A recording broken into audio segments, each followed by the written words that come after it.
Just give me 2 seconds here. I just got to make sure I got my timer because I know where the halfway mark is. All right, so let's get into it a little bit here. This might be something a little bit fun. I want you to consider, just for a minute, a story about a person who was born with the inability to successfully manage her sensory input. This issue started shortly after birth and was a struggle to manage and to understand what was happening with her. There were times when hyperactivity ensued. There were times where depression and sadness were overwhelming for this particular person. Her parents were in their 20s, and at that time, that was 45 years ago. At that time, there was barely any awareness of how to approach and handle someone with special needs. Lack of resources and support can be an extremely lonely and difficult place to be. Interestingly, this person's clinical presentation and the eventual management of her condition relied on the one unifying factor and intervention that binds everybody together in this room. And that binding unification is managing sensory input. Whether you're a mental health professional, a pharmacologist, mechanical interventionist, supervised rehabilitation professional, maybe you sell durable medical equipment, maybe you're a surgeon or even a radiologist, we all look to find the root cause of defining the cause of that inability to manage sensory input. Now, in terms of the spinal column, including the disc interfaces and the facet joints and the pelvic apparatus, there's about 76 joints in the human spine that play various roles in this incredible process. All these joints are bound by ligaments containing millions of sensory cells, all in a constant state of activation and deactivation every second of our life. They're influenced by our age, trauma, nutrition, and our social environments. This system of 76 has been created and is defined around a known physiological and anatomical system. It's a predictable, adaptable, and mechanically dynamic living system.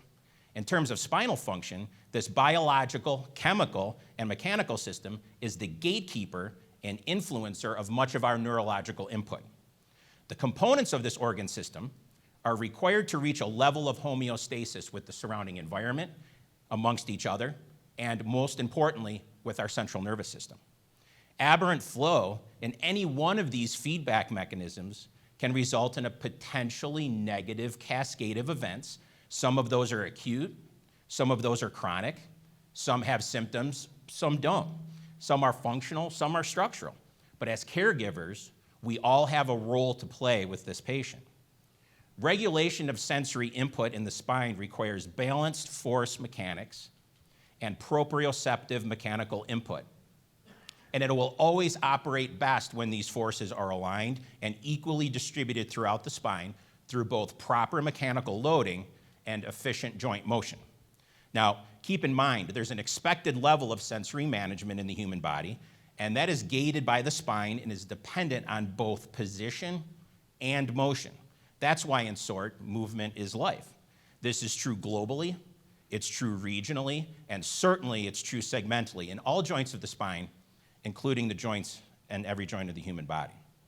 Now that we can acknowledge basically how the human spine interacts with monitoring and managing the sensory environment, let's just take a quick look at how we can influence this process.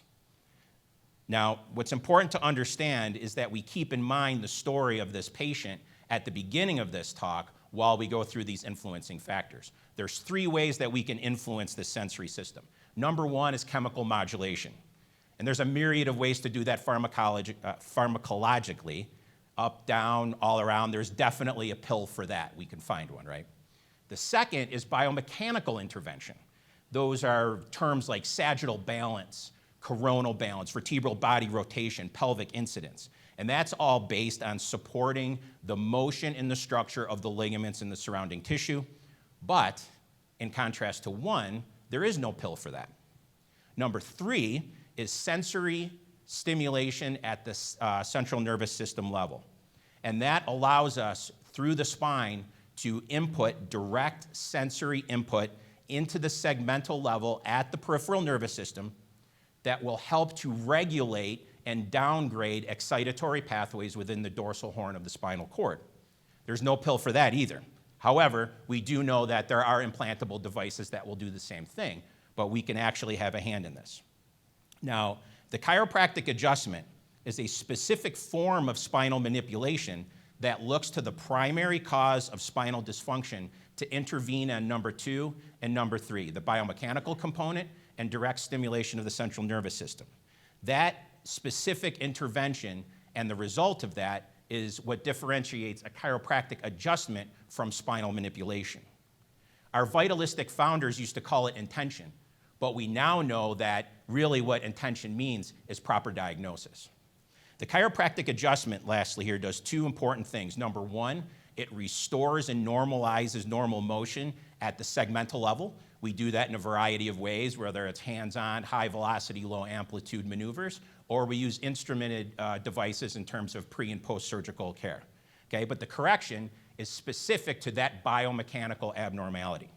Number 2 is it provides direct segmental sensory input, inhibiting the dorsal horn interneurons and actively down-regulating, as I had mentioned, those excitatory pathways.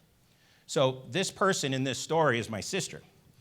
And during times of her inability to control this sensory input, whether it was due to light seizure activity, food allergy, environmental issues, social constructs, a very direct, low amplitude but high velocity upper cervical chiropractic adjustment would essentially turn that excitatory effect off.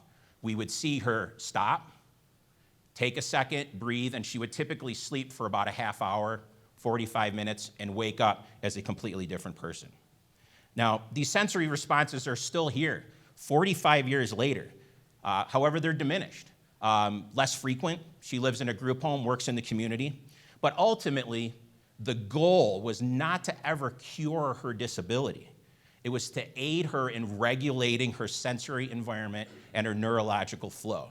Success was achieved through a combination of better management of medications, focusing on her OCD and her anxiety, but increasing also spinal joint function. But the focus was not on the biomechanical component. The focus was always on the down-regulation of those excitatory pathways. I share this story with you to maybe assist all of us to look at the body as a highly advanced sensory organ, not just a chemical or a structural entity. Thank you very much for your attention. She's a very important part of my life.